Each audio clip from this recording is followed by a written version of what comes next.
I've been thinking a lot about why Donald Trump has failed, other than the standard liberal ideas of why he failed. The silly ideas. He's a fascist. He's a racist. He's this and that. I think basically what the problem is with Donald Trump is he's um, always been in the vicinity of the corruption of power. He's been in the vicinity of the wealthy, the influential, the celebrates, the celebrities, the uh, technocrats, the Washington, D.C. to New York City to Silicon Valley and San Francisco. I won't call it a triangle because it's kind of very, what would you call it? Is that obtuse or the other one? Depends on how you draw the points, I guess. In any case, there are other reasons, but the fact that he's so close to power means that he could fall subject to people like Epstein and people like the technocrats and technologists in Silicon Valley, the bankers in New York, with whom he had a shaky relationship because he owed them lots and lots of money, and they decided not to bankrupt him because it would restrict their ability to control him and restrict their ability to influence him, and it would also destroy his brand. So those are the reasons, basically, that he failed as a reformer. Um, Roosevelt didn't fail because he had a Congress in back of him that went his way. They had serious problems that, frankly, they had less corruption in those days because they had less of a died in office kind of a system in Washington, D.C. They didn't have, a lot of creeps like Nancy Pelosi on one side and then the guy from, where is it, Louisiana, whatever, Lindsey Graham on the other side, and McConnell, and the guy out there in Vegas, in Nevada. I think he's dead now. They didn't have those kind of corrupt, institutionalized failures back in those days. So Roosevelt could deal with it in a different way. And as he said to people, if you want these reforms, you have to make me do them. And what he mean by that was that he couldn't do it and oppose Congress without the support of the people. I think that Trump had that for a few months. Even I, who would never have, I guess I did, I don't want to be a hypocrite about this. I guess I did consider voting for the guy for a while because Biden was so incredibly bad. The Democratic Party had so fallen down.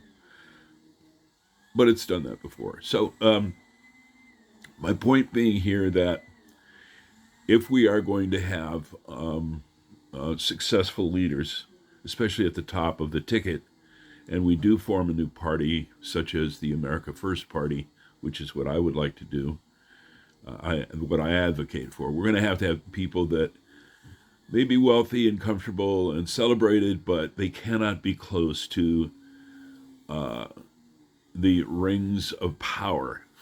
And I don't mean the rings like the Lord of the Rings, Tolkien's rings.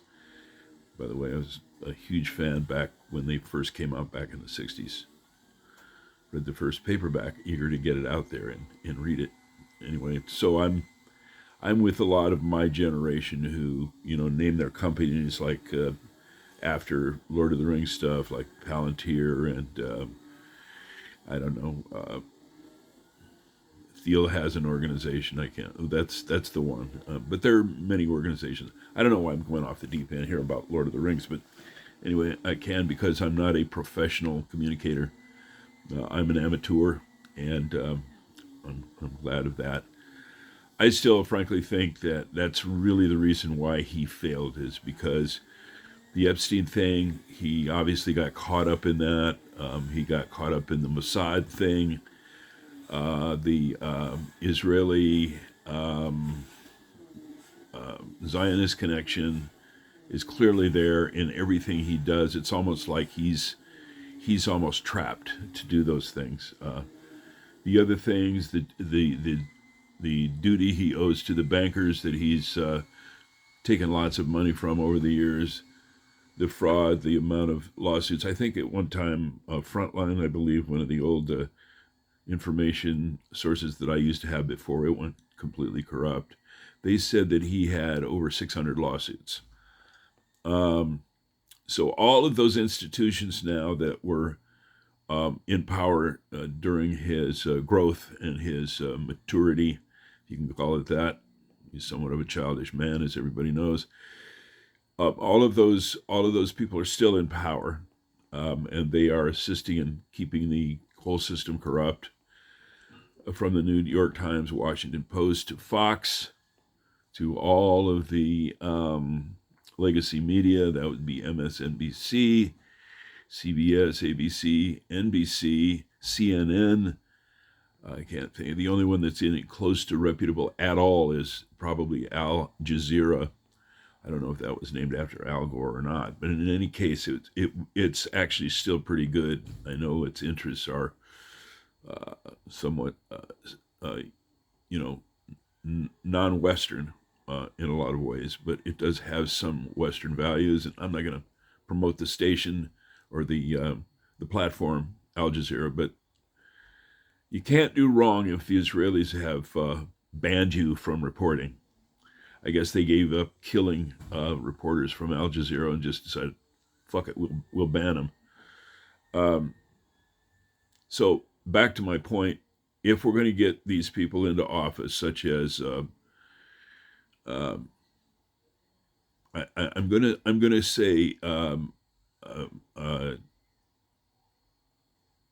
that Tucker Carlson, although being close to power in that his dad was in the CIA, his dad I think he ran the European Radio America communication system and propaganda arm of the CIA.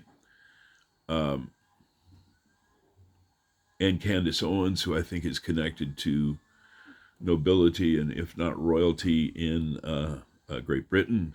I still think has a wonderful energy. She's a beautiful woman. She's a mother. She's all these great things. I think she's far away enough from corrupt power.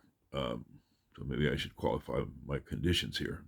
Corrupt power being one thing and non-corrupt power being another. Well, there's no such thing. Obviously, power corrupts and absolute power corrupts absolutely. What does that mean? That means that once you get power, you're going to want more power. That's how it works. And once you get more of that power, you want more power. That's how money works. That's how power works. Money is kind of the currency, if you will, of power. And it also leads you down the road of corruption. Now, both these people are successful. I mean, Ms. Owens and Mr. Carlson. They're both successful financially as well as otherwise. They've both had some turns in their lives. She being fired by the little screaming little twerpy little Jew that runs the Daily Wire. But she showed great courage. She's recovered from that and done a very good job in what she does. She's admirable. And she seems pretty emotionally stable and steady and alert and competent and more than competent. And so does he, Mr. Tucker Carlson, as well. So I'm going to advocate. My 10 minutes is almost up, and being an old YouTuber, that used to be the limit. I'm going to end this because that's all I got to say about this today. Please help me extend my my program here to others. So, like it, subscribe, tell other people about me. Thanks. Goodbye for now, and good luck. As I always say, Jesus wept.